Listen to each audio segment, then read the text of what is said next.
저희가 이제 성경에 모순되는 구절들을 계속해서 공부를 하고 있습니다.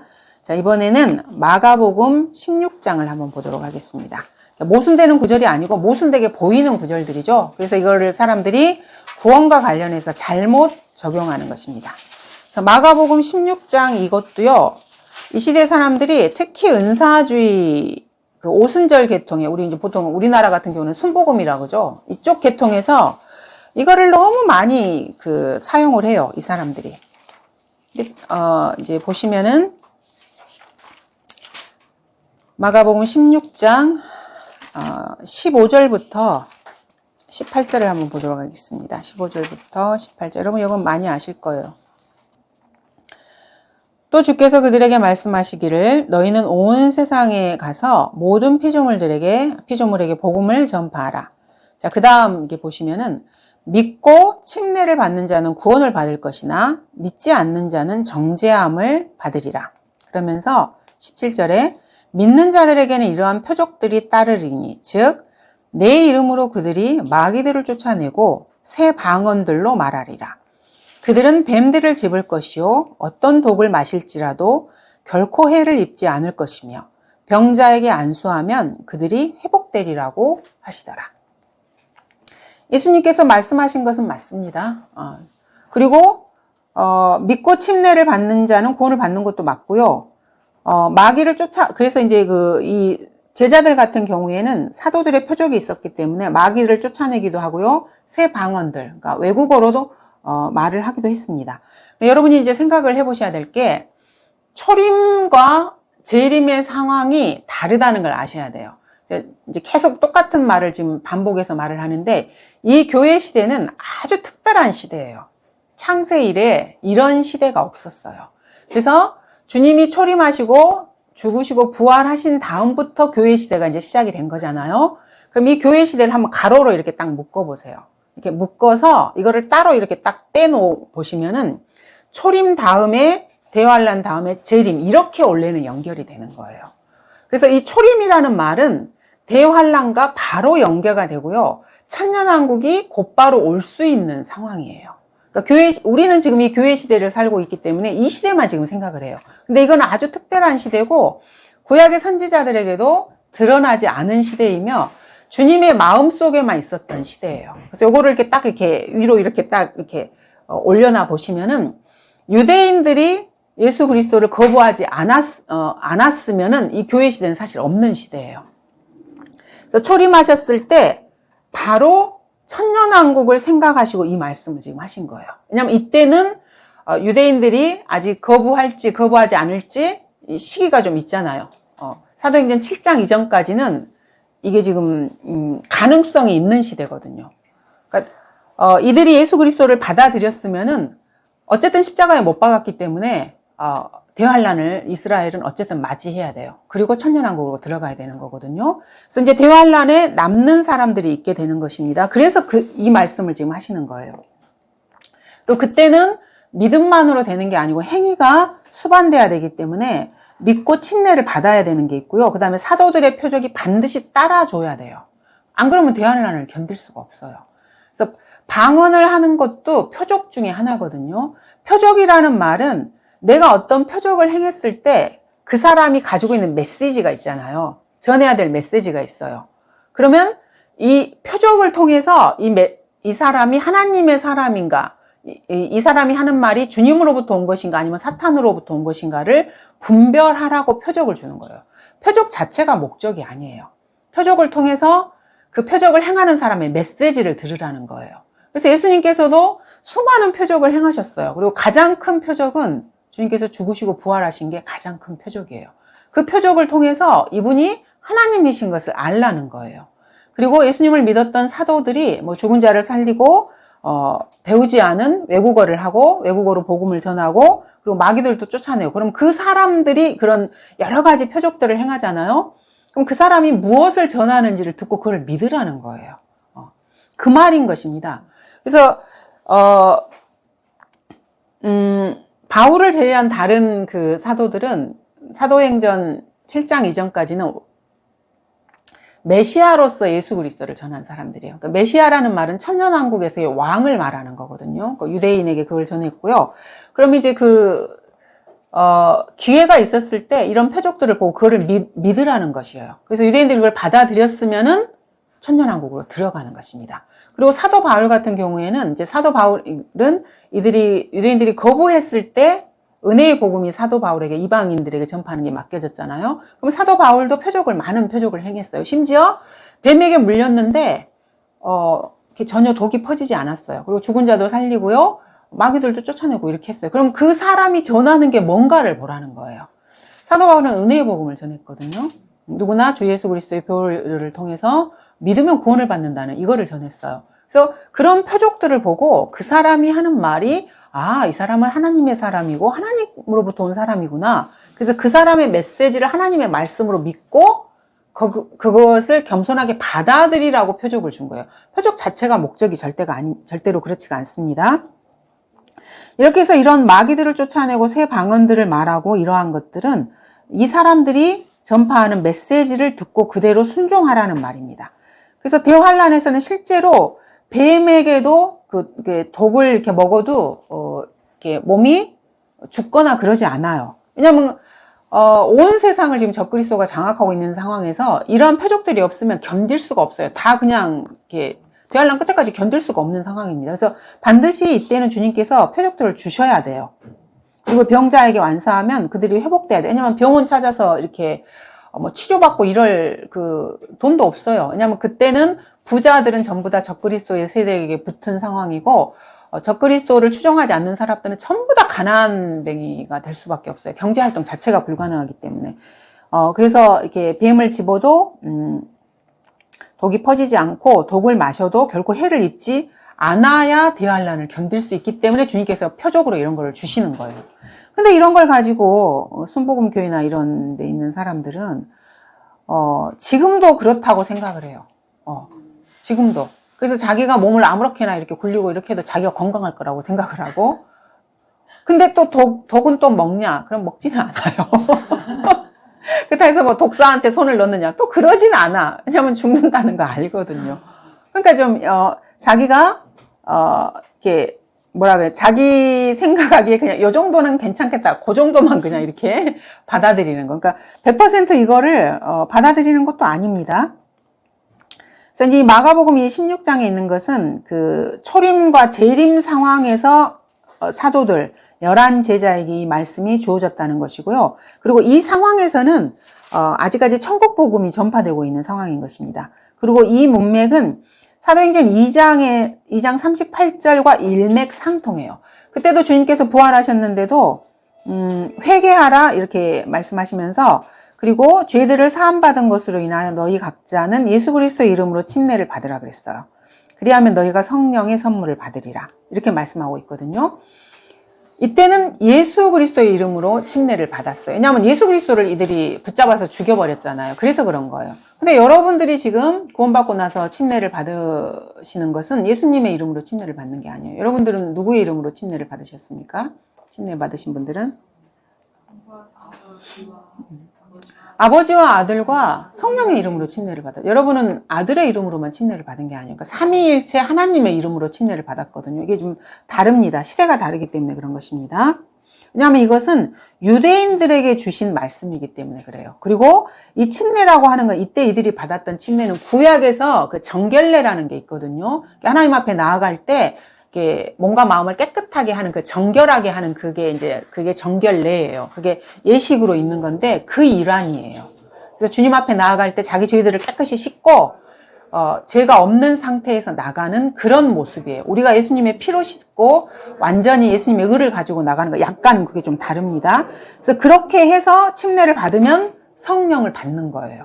그러니까 우리는 예수님을 믿었을 때 성령을 받지만 이때는 이게 병행이 돼야 성령을 받는 것입니다.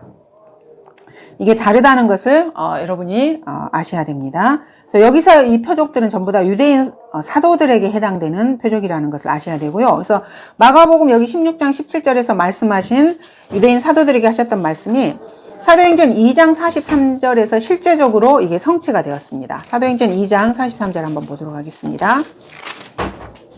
자, 2장 43절 보시면은 모든 사람에게 두려움이 임하였으며 사도들을 통하여 많은 이적들과 표적들이 행해지더라. 실제적으로 이런 이적과 표적이 행해짐으로써 이게 성취가 된 것입니다. 이 표적과 이적들을 행한 사람들이 유대인 사도들이었고요. 왜냐하면 유대인들은 표적을 구하는 사람들이기 때문에 그래요. 고린도전서 1장 22절에 보시면 유대인들은 표적을 구하고 헬라인들은 지혜를 구한다 그래요. 그러니까 여기서 이제 헬라인은 이방인을 나타내는 거고요. 이방인의 대표죠. 그리스 철학 여러분 아시잖아요. 그래서 이방인들은 지혜를 추구하는 사람들이에요. 근데 하나님의 지혜가 아니고 사실은 사탄의 지혜인 거죠. 그래서 똑똑한 사람들 좋아하잖아요. 뭐 많이 알고 있는 사람들 좋아하고 뭐 교수니 학자니 이러면 막 사람들이 우러러보고 이러잖아요. 그게 그래서 그런 것입니다. 이방인들은 지혜를 구하는 사람들이고 유대인들은 표적을 구하는 사람이에요. 그래서 이스라엘 자체가 그 모세를 통해서 국가가 된 거잖아요. 이스라엘이. 그래서 모세를 통해서 국가가 되었을 때부터 표적을 통해서 하나님께서 표적을 주셨어요. 그래야 모세가 하나님의 사람인 걸 사람들이 알잖아요. 뜬금없이 누가 나타나가지고 내가 하나님의 사람인데 이렇게 저렇게 하자면 그걸 어떻게 믿겠어요. 그래서 이렇게 손을 품에다 넣었더니 문둥병이 생겼고 다시 이렇게 넣어서 빼니까 문둥병이 나았잖아요. 이게 표적이에요. 그리고 뱀을 이렇게 집었잖아요. 그랬더니 이게 막대기가 되기도 하고 이렇게 하잖아요. 이게 표적인 것입니다. 그러니까 이런 표적을 보고 이스라엘 백성이 이 모세가 하나님의 사람이구나. 주님이 보내셨구나. 이걸 믿으라는 거예요. 그래서 이제 이스라엘에서 주님을 믿고 같이 나오자 이 말이거든요. 표적으로 처음부터 이 민족은 표적으로 시작을 했던 민족이고 그래서 예수님께서 이 땅에 오셨을 때도 자꾸 사람들이 표적을 구했어요. 예수님께. 근데 그거는 유대인들에게는 합당한 거예요. 근데 문제는 수많은 표적을 행했는데도 이 사람들이 믿지 않았기 때문에 그게 문제가 된 거지 표적 자체를 구한 거는 잘못이 없어요. 근데 이 시대의 표적을 구하면 이건 이제 죄예요. 잘못된 것을. 그래서 항상 그 시대별로 주님께서 제시하시는 부분들이 있어요. 그거를 정확하게 받아들이고 믿어야 주님께 받아들여지는 것입니다. 자기 멋대로 해서는 절대 안 되는 것이에요. 그래서 이 표적 중에 하나가 방언이었습니다. 그리고 이제 대환란 때는 외국어로 이렇게 메시아를 전파해야 되기 때문에 방언이 필수적이라는 것입니다. 자, 마가복음 16장 15절부터 18절까지 해서 믿고 침례를 받는 자, 그 다음에 표적들, 마귀를 쫓아내고 새 방언을 말하는 것, 뱀들을 짚는 거, 그 다음에 독을 마셔도 결코 해를 입지 않는 거, 이런 것들, 그리고 또 병자에게 안수하면 회복된다는 말씀, 이런 것들과 관련해서 이것이 지금 주님 초림 때잖아요. 이 초림이 교회 시대를 건너뛰어서 재림과 맞물린 상황이라는 것을 그때 저희가 공부를 했습니다. 그래서 이 교회 시대를 가로로 묶어서 이렇게 딱 이렇게 빼면은 이 초림과 대환란과 천년왕국과 재림이 이렇게 연결이 되는 것입니다. 그래서 그런 관점에서 지금 주님께서 이 말씀을 하신다는 것을 아셔야 됩니다. 그래서 사도행전 7장에서 스데반이 민족적으로 이스라엘 전체에게 그 이스라엘 민족의 메시아인 예수 그리스도를 다시 한번 제시할 때까지, 그때까지는 주님이 재림하실 수 있는 가능성이 있는 기간이라는 것을 여러분이 아셔야 돼요. 그래서 구약에 보시면은 주님이 오시는 초림과 재림이 한 구절에 이렇게 같이 있는 게 되게 많거든요. 그래서 지금은 저희가 신약 시대이고 교회 시대이기 때문에 이 초림과 재림을 이렇게 딱 분명하게 나누어서 한 구절이어도 그것을 나누어서 볼 수 있지만은 구약적인 관점에서 보면 사실은 초림과 재림이 하나라고 해도 그게 맞아요. 왜냐면은 주님이 오신 다음에 초림하셨을 때 이스라엘이 예수 그리스도를 받아들이면은 즉시 모든 게 이렇게 교회 시대 없이 이렇게 이어지기 때문에 이게 가능하거든요. 그래서 그거 초림과 재림이 구약에 보시면은 한 구절에 같이 나오는 게 있는 거예요. 왜냐하면 그렇게 될 수가 있기 때문에 그러는 것입니다. 근데 이스라엘이 거부함으로 인해서 이 사이에 교회 시대가 이제 들어온 거예요. 그러니까 복음이 이방인에게 가게 된 것이고 이스라엘은 일시적으로 이제 버림을 받게 된 것이죠. 이것 때문에 이것과 관련해서 여러분이 이제 성경에서 모순처럼 보이고 특히 구원과 관련해서 행위 구원을 계속해서 말씀하는 이 부분들이 계속해서 나오는 이유가 바로 이것 때문에 그래요. 그래서 이 부분만 정확하게 여러분이 이해를 하시고 저희가 지금 계속해서 봤잖아요. 이 마가복음뿐만 아니고 사도행전 2장도 그러고 히브리서도 처음에 봤고 그다음 마태복음 24장이나 25장 이런 모든 것들이 다 방금 말씀드린 주님이 재림하실 수 있는 상황이라는 그 관점에서 보셔야 이게 이해가 돼요. 근데 거부했기 때문에 그 사이에 교회 시대가 지금 들어온 거고, 그래서 2000년 넘게 지금 교회 시대가 이어지고 있는 것입니다. 그러니까 경륜이 바뀌어버린 거예요. 그거를 여러분이 잘 이해를 하셔야 됩니다. 자, 그 다음에 또 이 표적들과 이적들이라고 하는 것은 유대인들에게 주님께서 1차적으로 주신 것입니다. 자, 고린도 후서 한번 볼게요. 고린도 후서 12장 12절에 보시면은, 그래서 이제 우리가 이제 말로만 많이 들었었잖아. 이거를 하나하나 성경을 통해서 여러분들이 이렇게 체크를 하셔야 돼요. 12장 12절에 보시면은 정령 사도의 표적들이 너희 가운데서 모든 인내와 표적들과 이적들과 능력 행함으로 판명되었거니와 이렇게 지금 말씀하고 있거든요. 그래서 사도 바울에게도 이런 사도의 표적들이 있었어요. 그래서 처음에 사도 바울 외에 그 다른 사도들이 교회를 세울 때는요. 처음에는 유대인에게만 말씀을 전파했어요. 그리고 바울도 말씀을 처음 전파할 때는 유대인들에게만 전파했어요. 왜냐하면 이스라엘에만 그 회당이 있었던 게 아니고요. 소아시아나 유럽이나 이런 그런 쪽에 구약의 하나님이 되게 많이 전파가 됐어서 유대인들이 각지에 있었어요. 그래서 그 유대인들은 가자마자 항상 회당을 먼저 이렇게 세우잖아요. 그래서 예수님이 죽으시고 부활하신 다음에 이 사도들이 유대인들에게 먼저 복음을 전파한 거예요. 그리고 사도 바울도 항상 회당으로 먼저 갔어요. 그래서 첫 번째 세워진 교회들은 유대인 교회예요. 그래서 항상 이 표적과 같이 나오는 것이고 이 표적을 통해서 본인이 하는 말이 하나님에게서 왔다는 것을 이렇게 증거하는 거거든요. 그래서 초창기 교회는 모두가 다 표적과 함께 이렇게 시작했다는 것을 여러분이 아셔야 됩니다. 그리고 이제 14장 22절에도 고린도전서 14장 22절에도 보시면은 단어 하나하나를 잘 이렇게 분별해서 보시기 바랍니다. 14장 22절에 보시면은 자, 그러므로 방언들은 믿는 사람을 위한 것이 아니라 믿지 않는 사람들을 위한 표적이라고 말씀하고 있어요. 이거 정말 잘 기억하셔야 돼요, 여러분. 고린도전서 14장 22절입니다. 다시 읽어드릴게요. 그러므로 방언들은 믿는 사람들을 위한 것이 아니라 믿지 않는 사람들을 위한 표적이지만 이렇게 지금 말씀하고 있어요. 그래서 표적이나 이런 것들은 믿음이 없는 사람들에게 주님께서 주시는 표적이에요. 그리고 이스라엘에게 주신 거예요. 1차적으로. 왜냐하면 이스라엘은 믿음이 없는 민족이거든요. 자, 그러면 이스라엘이 표적과 함께 시작했다는 말을 계속 반복해서 지금 했잖아요. 그걸 한번 볼게요. 이스라엘 민족이 어떻게 해서 태동을 했는지. 그래서 여러분 표적 딱 그럼 이거는 믿음이 없는 사람들에게 그것을 보고 믿으라 이 말이에요 지금. 그리고 그게 믿음이 없는 민족이 바로 이스라엘 민족입니다. 그래서 표적을 보고 믿으라 이것입니다. 자, 그럼 이제 출애굽기 4장을 한번 보겠습니다. 자, 출애굽기 4장 28절부터 보시면 이제 여러분 이건 잘 아실 거예요.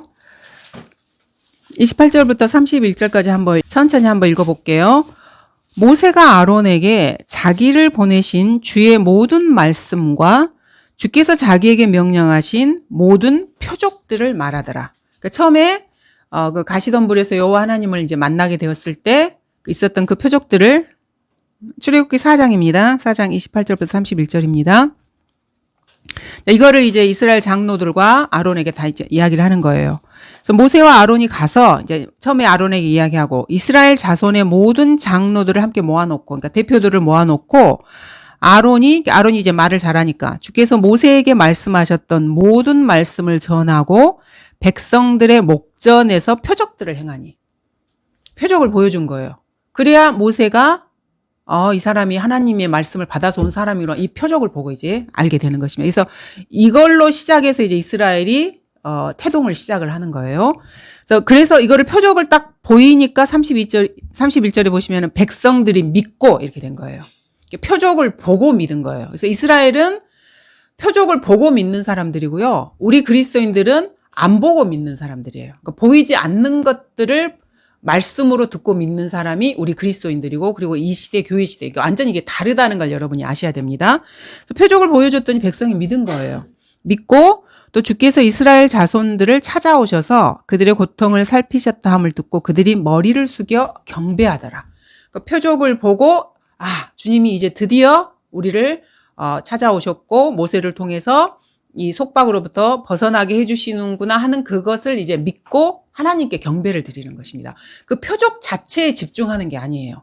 그러니까 표적을 주신 주님을 경배하는 거지 뭐 표적을 행하는 사람이 능력이 대단하다거나 그 사람들이 뭐 뛰어난 뭐라 이런 거하고는 전혀 상관이 없어요. 그래서 주님께 경배하고 하나님의 말씀을 믿게 하는 것이 이 표적의 목적이고 이스라엘이 처음에 태동을 했을 때 표적의 목적이 정확하게 나타나 있어요. 여러분이 성경을 보시면은요.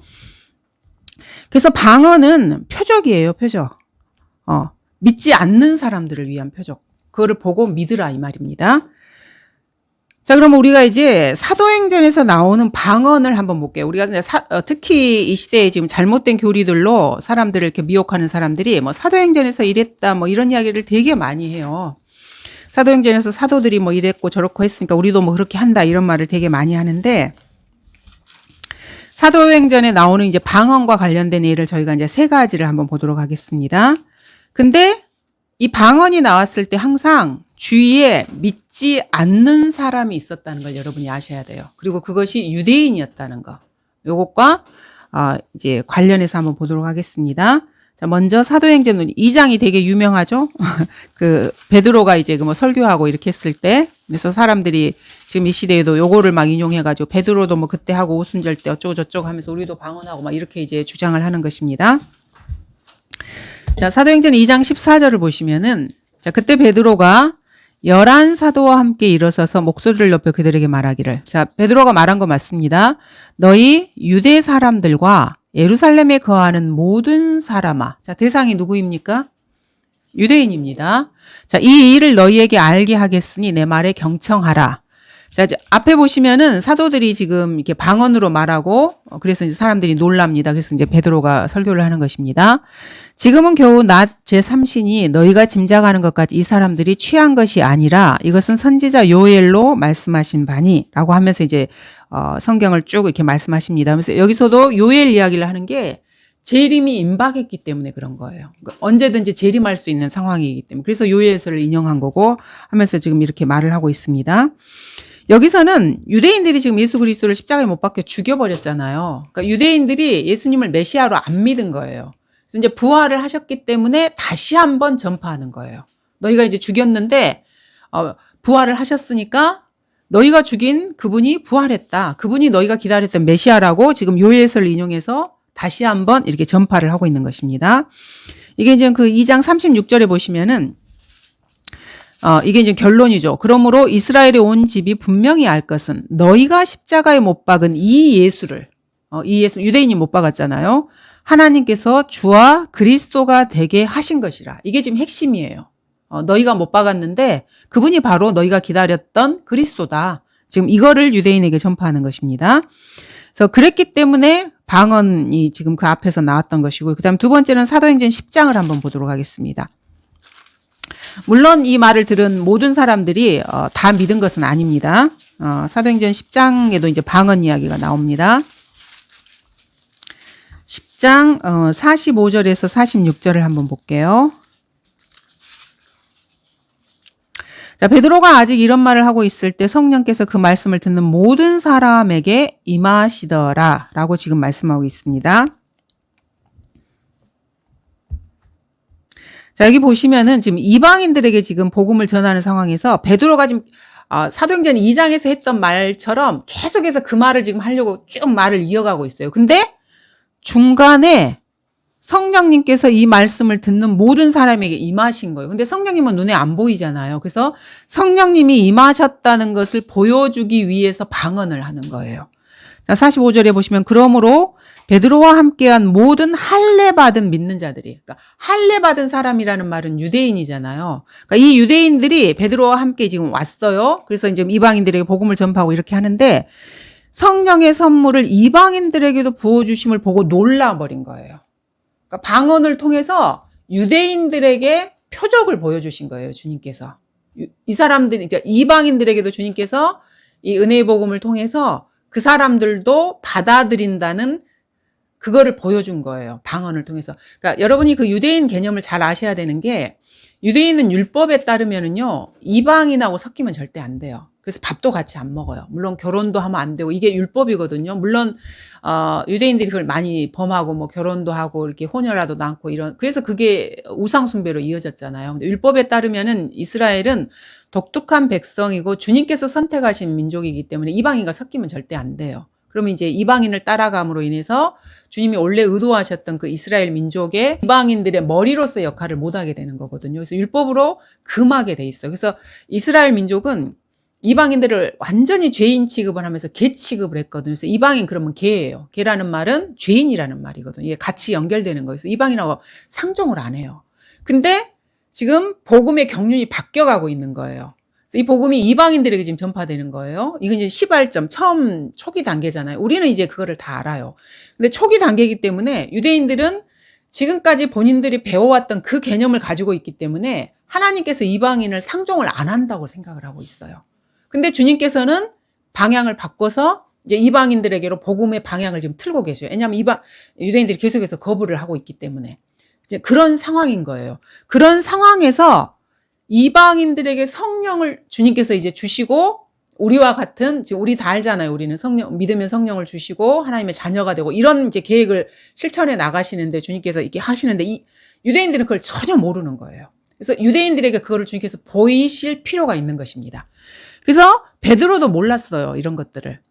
근데 베드로가 계속해서 이렇게 설교를 하고 있는데 중간에 성령님께서 끼어드신 거예요.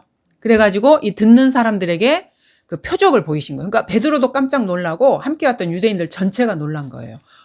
하나님께서 이방인들에게도 성령을 선물로 주시네? 그거를 베드로와 유대인들에게 표적으로 보여주신 거예요. 그래서 하나님이 이방인들에게도 성령을 주시고 유대인과 동일하게 취급을 하시는구나를 이 사람들이 이거를 통해서 배운 거예요. 알게 되는 거고요. 그래서 성령의 선물을 이방인들에게도 부어주심을 보고 놀라니 이는 그들이 방언으로 말하며, 방언이 표정인 거고 베드로와 그 할례의 일꾼들에게 이거를 지금 보여주는 그 목적으로 지금 이 방언을 주신 것입니다. 하나님을 높이는 것을 들음이라. 그래서 이방인들도 주님을 높이고 이제 하나님의 자녀가 되는 것입니다. 그래서 이제 이런 경험을 통해서 유대인들이 주님께서 이방인들도 유대인들처럼 받아주시고 성령을 선물로 주시고 복음으로 그들을 이렇게 받아주시는구나를 알게 되는 거예요. 이 표적을 통해서. 표적의 목적이 그것이라는 것입니다. 그래서 10장 여기 23절에도 보시면은 이제 그 유대인들과 함께 왔다는 것입니다. 그러므로 베드로가 그들을 불러들여 유숙하게 하고 그 다음날 그들과 함께 떠나니, 그러니까 유대인 형제들과 함께 떠나서 방금 이렇게 읽은 44절, 45절, 46절에서 이 유대인 형제들이 이방인들이 방언하는 것을 보게 된 거예요. 말씀을 전파했을 때. 그래서 그 목적에 부합되게 표적이 지금 쓰임을 받은 것입니다. 자, 그 다음에 세 번째로 사도행전에서 이제 방언과 관련된 부분이 사도행전 19장입니다. 자, 사도행전 19장 1절부터 6절까지 보시면은 침례인 요한의 제자들이 있어요. 그 아폴로도 침례인 요한의 제자였는데, 자, 이 사람들은 예수님이 죽으시고 부활하신 다음에 은혜의 복음이 전파되고 이방인들에게도 복음이 전파되어서 성령으로 하나 되는 거 계속 이렇게 하나님은 이제 그 일을 진행하시는데, 이 침례인 요한의 제자들은 침례인 요한의 침례까지밖에 모르는 거예요. 그러니까 그 침례인 요한이 있었을 때 그 제자였을 거 아니에요, 이 사람들이. 그래서 이제 그 사람을 따르고 예수님을 소개하고 이런 것까지는 들었어요. 그런데 침례인 요한이 죽어버렸잖아요. 목배임을 당해 죽어버렸잖아요. 근데 그 이후의 상황을 모르는 거예요, 지금 이 사람들이. 그리고 자기들이 배운 거기까지만 전파를 하는 거예요. 근데 이 사람들이 열성이 대단한 사람들이었어요. 그 침례인 요한의 제자들이. 이 사람을 이제 사도들이 만나서 그 이후의 일들을 설명하고 말씀으로 이 사람들을 이제 세워주는 것입니다. 그래서 이 사람들이 이제 거듭나는 상황입니다. 자, 아폴로가 고린도에 있을 때 바울이 북부 지방을 경유하여 에베소로 와서 어떤 제자들을 만나 그들에게 말하기를, 이 제자들이 지금 침례인 요한의 제자들입니다. 너희가 믿은 후에 성령을 받았느냐라고 하니 그들이 말하기를 우리는 성령이 있다는 것조차 듣지 못했나이라고 하니라. 전혀 모르는 것입니다, 이 사람들이. 근데 본인들은 침례인 요한의 제자이기 때문에 하나님을 섬긴다고 생각하고 있겠죠, 당연히. 그리고 하나님을 믿는다고 생각을 하고 또 예수님도 믿는다고 생각을 하는 거예요. 왜냐하면 그때 침례인 요한이 예수님을 전파했기 때문에. 근데 예수님의 죽으심과 부활과 그 이후의 그것들 전혀 모르는 지금 상황인 것입니다. 그가 그들에게 말하기를 그러면 무슨 침례를 받았냐 이렇게 물어보는 거예요. 하니 그들이 말하기를 요한의 침례니라. 그러니까 요한의 침례까지는 이 사람들이 받은 거예요. 근데 그 이유를 전혀 모르는 것입니다. 근데 요한이 받은 침례는 구약에서 말하는 그 율법에 의한 정결례를 말하는 거예요. 그래서 이제 메시아가 오시니까 너희가 회개하고, 그러니까 죄에서 돌이키고, 그러니까 죄에서 돌이킨다는 예를 행하는 게 침례예요. 그러니까 내가 이제 죄에서 돌이키겠다. 그리고 하나님을 올바르게 섬기겠다. 이런 표현으로 침례를 받는 게 그게 요한의 침례고 구약에서 말하는 정결례를 말하는 것입니다. 그리고 이제 천년왕국에 합당한 그 의를 행하며 살겠다. 이런 그 의지를 표명하는 게 이 침례예요. 그러니까 우리가 받는 침례하고는 성질이 아주 다른 것입니다. 자, 그러자 바울이 말하기를, 바울이 이제 설명을 하는 겁니다. 요한은 정녕 회개의 침례로 침례를 주면서 백성들에게 자기 뒤에 오실 이 곧 그리스도 예수를 믿어야 한다고 말하였노라고 하니. 그러니까 이제 그때 요한의 제자들도 예수님을 믿었을 거 아니에요. 저분이 세상 죄를 제거한 어린 양이구나. 근데 죽으시고 부활하신 것까지는 모르는 거예요. 왜냐하면 주님께서 죽으시기 전에 요한이 죽었잖아요. 목배임을 당해서. 그래서 뭐 제자들이 흩어지거나 뭐 그렇게 했겠죠. 그들이 이 말을 듣고 주 예수의 이름으로 침례를 받더라. 그래서 처음에는 요한의 침례를 받았어요. 근데 이 사람들도 전부 다 유대인이잖아요. 그래서 유대인들이 이 당시에 받았던 침례는 저희가 메시아를 죽였기 때문에 그래서 주 예수의 이름으로 침례를 받는다고 그때 저희가 공부를 했습니다. 우리는 누구의 이름으로 침례를 받는다 그랬습니까? 삼위일체 아버지와 아들과 성령의 이름으로 우리는 침례를 받는데 이때는 이들이 예수 그리스도를 십자가에 못 박았기 때문에 유대인들은 주 예수의 이름으로 침례를 받았어요. 왜냐하면 이제 예수님을 메시아로 받아들인다는 그런 개념인 것입니다. 그리고 자신의 죄들을 회개하고 천년왕국에 합당한 의를 행하겠다. 지금 그런 의미입니다. 그리하여 바울이 그들에게 안수하니 성령께서 그들 위에 임하시어 그들이 방언들로 말하며 예언하니. 그래서 이 사람들에게도 이제 성령님께서 임하셨다는 그 증거로 방언을 말하게 하는 것입니다. 그래서 사도행전에서 세 가지 이제 방언을 했던 그 예가 저희가 이제 살펴본 대로 사도행전 2장과 그리고 10장과 19장에 있었던 것이고 그래서 이 사람들은 전부 다 유대인과 관련되고 이 표적을 통해서 어떤 경륜이 바뀌었고 하나님께서 의도하신 바가 무엇이다라는 것을 이 표적을 통해서 이제 가르쳐 주는 것입니다. 그래서 표적에 집중하는 것이 아니고 주님이 이렇게 하셨구나라고 하나를 깨달은 거예요. 이방인들에게도 복음이 전파됐고 성령을 줬구나 이렇게. 그래서 사도행전 여기 19장에서도 바울이 설교하기 전에는 이 요한의 그 제자들은 거듭나지 않은 거예요. 그리고 예수님을 믿지 않았어요. 그러니까 우리가 믿고 있는 그 의미로 예수님을 믿지 않은 거예요. 그래서 그런 것들을 이제 바울의 설교를 듣고 믿게 된 것입니다. 그래서 표적으로 지금 방언이 주어진 것입니다. 그래서 저희가 이걸 이렇게 쭉 살펴보면은 이 방언은 표적이고 대부분 유대인을 대상으로 하는 것입니다. 그리고 경륜이 바뀌었다는 것을 이 표적을 통해서 유대인들에게 지금 보여주는 것입니다. 그래서 이 교회 시대하고는 이 표적은 전혀 상관이 없는 거예요. 이 교회 시대에는 오직 믿음으로 사는 것입니다. 우리가 구원을 받는 것도 믿음으로 받는 거고요. 그리스도인의 삶을 사는 것도 성경에 기록된 하나님의 말씀을 믿음으로 사는 것입니다. 지금은 창세기에서부터 계시록까지 성경이 이미 다 완성이 되었어요. 그래서 여러분이 아셔야 될 게 이 사도행전 이 당시에는 성경이 완성된 시대가 아니에요, 여러분. 그래서 구약은 완성된 상태지만 신약은 완성이 된 상태가 아니에요. 그래서 구약밖에 없는 상황이에요. 지금 이 상황은. 그래서 우리가 지금 있는 이 상황은 완전히 다르다는 걸 아셔야 돼요. 근데 사람들이 그거를 잘 이해를 못해요. 사람이 이기적이고 인간은 항상 자기중심적이에요. 그래서 항상 보면 자기를 중심으로 세상 모든 거를 보거든요. 근데 성경도 그렇게 봐요. 그러니까 내가 지금 이 시대에 내가 성경을 봤을 때는 성경이 이미 완성된 시대이기 때문에 사도행전이나 이 당시에 그리고 바울이 사역을 할 당시에는 성경이 완성되었다는 그 개념을 완성되지 않았다는 그 생각을 못 해요. 왜냐하면 자기에게는 이 성경이 지금 있거든요. 그러니까 자기 관점에서 여기를 쳐다보는 거예요. 이게 지금 잘못됐다는 것입니다.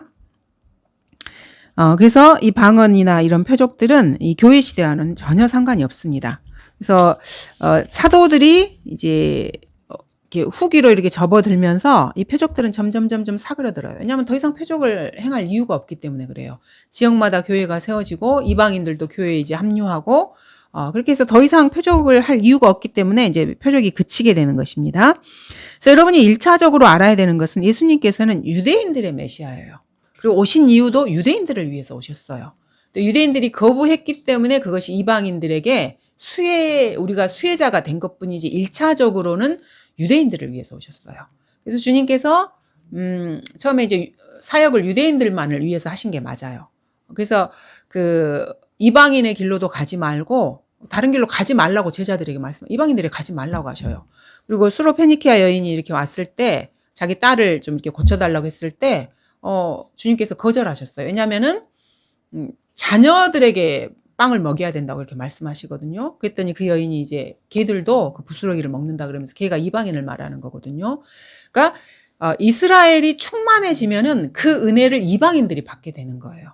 그거를 여러분들이 아셔야 돼요. 우리가 중심이 아니에요. 우리가 인류 역사의 중심이 아니고 인류 역사의 중심은 유대인이에요. 그거를 개념을 잘 아셔야 됩니다. 그래서 주님께서도 거부하셨지만 그 여인의 믿음을 보시고 그거를 고쳐주신 거예요. 자, 이렇게 해서 저희가 이 표적이나 이런 것들이 유대인을 위한 것이라는 것을 봤습니다.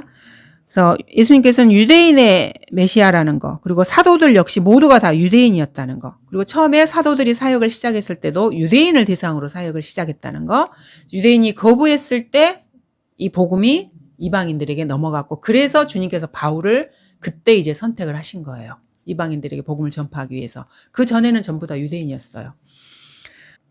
그리고 유대인들은 아까 이제 저희가 출애굽기 4장에 보신 것처럼 표적으로 시작한 민족입니다. 그리고 유대인 메시아께서 오실 때 모세와 같은 선지자로 오신다고 신명기 18장에 나와 있어요. 예수님이 모세와 같은 선지자인 것입니다. 그래서 지금 이 시대에는 그 누구도 마가복음 16장에 나와 있는 것을 지금 이 시대의 교리로 적용하시면 절대 안 돼요. 그러면 독을 먹고 죽죠. 물론 저희가 병자들을 위해서 기도하고 이렇게 하는 것은 그거는 표적이 아니에요. 우리가 기도하면은 주님께서 그 기도를 들으시고 응답하시는 거지. 내가 사도의 표적이 있어가지고 내가 기도하면 누구 병이 다 고쳐져 이런 게 아니에요. 우리가 모두가 하나님의 자녀이기 때문에 겸손하게 주님 앞에 나와 기도하면 주님께서 우리의 기도를 그냥 들어주시는 거예요. 이거는 표적이 아닙니다. 이 시대에 누가 병을 고침받고 이렇게 우리도 마귀를 내쫓을 수 있어요. 그러나 우리의 힘으로 하는 게 아니고 주님께 기도를 하는 거예요. 누구누구의 마귀를 쫓아내다. 그럼 주님이 하시는 거거든요. 그 일을 내가 하는 그런 일들이 아니고 이거를 여러분들이 잘 아셔야 됩니다. 그래서 이러한 초림 때 있었던 사도들의 표적과 이적들은 대환란 기간에 이게 다시 본격적으로 시행이 되는 거예요. 이 교회 시대가 아니고요. 그래서 대환란 때가 되면은 천국 복음이 다시 전파가 돼요.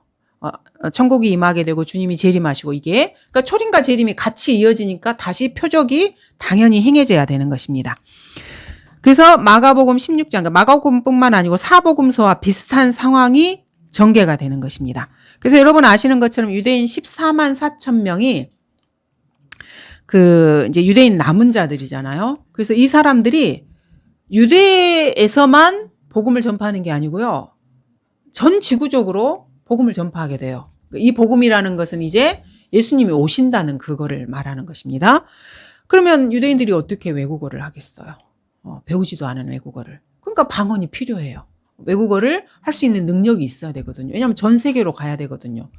그래서 이게 필요한 것이고 그때는 계시록 한번 8장 볼게요. 계시록 8장 보시면은 그 쑥이라는 표현이 나오는데 독과 관련된 이야기입니다. 그래서 물이 쑥물이 돼서 그걸 먹으면 사람들이 막 죽어요. 근데 복음을 전파하는 사람들이 이것 먹고 다 죽어버리면 누가 전파하겠어요? 그래서 죽으면 안 돼요, 이 사람들은. 예수님 오실 때까지는. 그리고 이 사람들이 전부 다 휴거가 돼야 되기 때문에. 그래서 8장 11절에 보시면은 자, 그 별의 이름은 쑥이라 하고 물의 3분의 1이 쑥이 되니 쓴 물이 되어버리는 거예요. 그 물이 쓰게 됨을 인하여 많은 사람이 그 물로 죽더라. 그러니까 물이 독극물이 되어버리는 거예요. 이 쑥물로 인해서. 그럼 이걸 마시는 사람들이 많이 죽잖아요. 그래서 대환란에 수많은 사람들이 죽잖아요. 근데 14만 4천 명도 물도 마시고 복음도 전파하고 막 해야 되잖아요. 이 사람들은 이 물을 마셔도 죽으면 안 돼요. 그래서 독을 마셔도 죽지 않는다는 말이 이때 이 사람들한테 해당이 되는 거예요. 이 사람들은 죽지 않습니다. 그 다음에 요한계시록 9장 4절에도 보시면 그들에게 명령이 내려지기를 땅의 풀이나 또 어떤 푸른 것이나 어떤 나무도 해치지 말고 다만 그들의 이마에 하나님의 인장으로 표시받지 아니한 사람들만 해치라고 하더라. 그래서 이 사람들이 하나님의 인장으로 표시를 받고 그 누구도 이 사람들을 해칠 수가 없는 거예요. 그래서 독을 먹어도 죽지 않고 뱀에게 물려도 죽지 않고 그리고 표적으로 방언을 말하면서 전 세계에 예수 그리스도의 오심과 이 복음을 전파하는 것입니다. 그래서 마가복음에 있는 아까 저희가 봤던 16장의 그 말씀이 교리적으로 이 사람들에게 이때에 적용이 되는 거예요. 이 시대에 우리에게 적용되는 게 아니고요. 교리적으로는 이 사람들에게 해당되는 것입니다. 그래서 온 세상에 왕국 복음을 우리가 전하는 은혜의 복음이 아니에요. 왕국 복음을 전하는 것입니다. 천년왕국이 가까웠고 예수님께서 재림하실 것이고 이 땅의 왕으로 통치하실 것이니까 예수님을 믿고 죄에서 돌이키라고 이렇게 지금 그런 것들을 전하는 것입니다. 그래서 대환란 때에는 질병에서 이 사람들이 구해냄을 받아야 돼요. 왕국 복음을 전파해야 되기 때문에 그래야 압제를 견디면서 주님이 오실 때까지 그 목적에 합당한 일을 이 사람들이 행할 수가 있는 것입니다. 그래서 저희가 살펴봤던 마가복음 16장 거기는 그 당시의 사도들과 그리고 대환란 때 유대인 남은 자들에게 교리적으로 적용이 됩니다. 우리 그리스도인들에게 교리적으로 적용이 되는 것이 결코 아닙니다. 그래서 이 시대에 방언을 하는 사람들은요, 마귀 들린 사람이에요. 그래서 마귀를 자신에게 초청하는 거예요. 그리고 여러분 아시는 것처럼 사도들이 있었던 그 시기가 요한이 이제 마지막 사도이자 마지막까지 제일 늦게까지 AD 한 96년인가 그때까지 살았거든요. 그리고 나서는 사도들이 다 죽었잖아요. 그 이후로는 방언이나 표적이나 이런 게 없었어요. 그 이후로 이제 로마 카톨릭이 AD 325년에 콘스탄틴 황제를 통해서 그 전까지는 그리스도인들이 계속해서 박해를 받았잖아요. 막 죽고 사다한테 찢기고 도망 다니고 그거를 콘스탄틴 황제가 국교로 만들었어요. 그래서 누구든지 와서 물뿌림을 받고 세례를 받고 자기들이 말하는 몇 가지 그 교리를 인정하면은 네가 이제 그리스도인이다라고 황제가 그걸 해준 거예요. 그리고 그렇게 하면 돈도 줘요. 옷도 주고. 그러니까 이 교도들이 대거 이렇게 들어와서 나도 이제 기독교인이다 이렇게 막 한 거예요. 그게 천주교거든요. 그렇게 해서 로마 카톨릭이 생긴 거예요. 실제로. 그래서 이제 하도 박해를 받고 한 300년 동안 사도들도 사실은 다 순교당했잖아요. 하도 박해를 받고 이렇게 하니까 전부 다 숨어서 예수님을 믿고 이렇게 했었는데 그 콘스탄틴 황제가 그렇게 하니까 숨어있던 사람들이 다 나온 거예요. 아, 드디어 이제 박해가 끝났나 보다. 그리고 이제 그 교회에 합류를 했는데 보니까 이상한 거예요. 이게 자기들의 믿음이 아니야. 물 뿌려서 세례주고 예수님의 피로 죄가 용서됐다는 그런 거는 전혀 믿지도 않으면서 어떤 형식을 통해서 교회에 참여하고 이렇게 하면 죄가 용서된다니까 로마 카톨릭이 이제 시작이 된 거죠.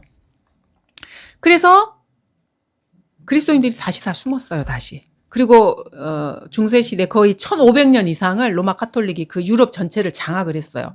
근데 그때까지 뭐 방언을 하거나 표적을 하거나 이런 거 전혀 없었어요. 근데 갑자기 지금 이 시대의 사람들이 방언이니 표적이니 이런 은사주의자들이 나와서 막 이렇게 난리를 치고 있는 거예요. 그게 왜 그러냐면은 이 방언이 나오고 이렇게 한 게 이제 한 1800년, 1700, 1800년 그때 이 카톨릭 수도원에서 시작이 된 거예요. 그래서 이 은사와 관련된 이게 카톨릭에서 시작이 됐어요. 그래서 그 수도사들이 시작을 했거든요. 그 사람들 그러니까 카톨릭은 거의 그 지파가 거의 없는데 이렇게 나누어 가끔 이렇게 조금 이렇게 쪼개진 그 그 원래 로마 카톨릭하고 조금 다른 그걸 뭐다 우리는 이제 기독교에서는 교단이라 그러는데 거기는 뭐라고 표현을 하는지 모르겠어요. 그게 조금 있어요. 근데 그 심하지는 않은데 그게 조금 있거든요. 그래서 그 수도원에서는 신비주의적인 경향을 추구하는 그런 수도사들이 꽤 있었어요. 그러니까 세상과 단절하고 자기들 나름의 하나님을 섬긴다고 자기들은 말을 하는데 그게 신비 종교와 연관이 돼요. 이게 사실은 그 바벨론의 신비 종교와 연관이 되거든요. 그게 이제 오컬트 의식하고도 연관이 되어 있는 거예요. 그러니까 신비적인 거를 자꾸 추구하니까 마귀가 들어간 거죠. 이 사람들이 그거를 추구하니까. 그래서 이제 거기서 방언이 나온 거예요. 근데 이 방언을 로마 카톨릭에서 기독교를 끌어들이는 수단으로 사용을 한 거예요. 그래서 함께 집회를 하고 이렇게 하면서 이제 소위 말하는 기독교의 이거를 퍼뜨린 거예요. 그리고 기독교에게 퍼지니까 자기는 발을 이렇게 딱 뺀 거예요. 이렇게 된 거예요. 그래서 지금 로마가 아니고 그 중세 시대에 거의 1500년 동안에 전혀 없었던 그게 1700, 1800년 수도원에서 시작이 돼서 그게 카톨릭에서 기독교를 이렇게 넘어와서 아주 폭발적으로 사람들이 눈에 보이는 뭔가를 따라가는 걸 좋아하잖아요. 그래서 폭발적으로 이렇게 된 거예요. 근데 요즘은 이게 약간 좀 시들하죠. 근데 이제 어쨌든 우리나라에는 뭐 장로교고 감리교고 교계 전체를 이 은사주의가 딱 장악을 해버렸어요. 그래서 그 경계가 모호해요. 그냥 모두가 이걸 다 받아들였기 때문에. 그래서 교회 가면 뭐 방언한다는 거의 대부분이 방언 타령하고 뭐 신유 타령하고 뭐 귀신을 쫓아낸다 그러고 뭐 이런 거에 아주 그냥 다반사가 돼버렸어요. 그래서 지금 저희 나라가 이런 상황이 되어버린 것입니다. 자, 이렇게 해서 저희가 이제 신약하고 좀 이렇게 모순되어 보이는 성경을 쭉 공부했습니다. 마가복음 16장 살펴봤고요. 히브리서도 저희가 쭉 살펴봤고 그 전에 마태복음 24장과 25장도 살펴봤고 사도행전 25장 그다음에 야고보서 등등 살펴봤습니다. 이렇게 해서 모순되어 보이는 그런 구절들 이런 부분들은 여기서 이제 마무리를 하고요.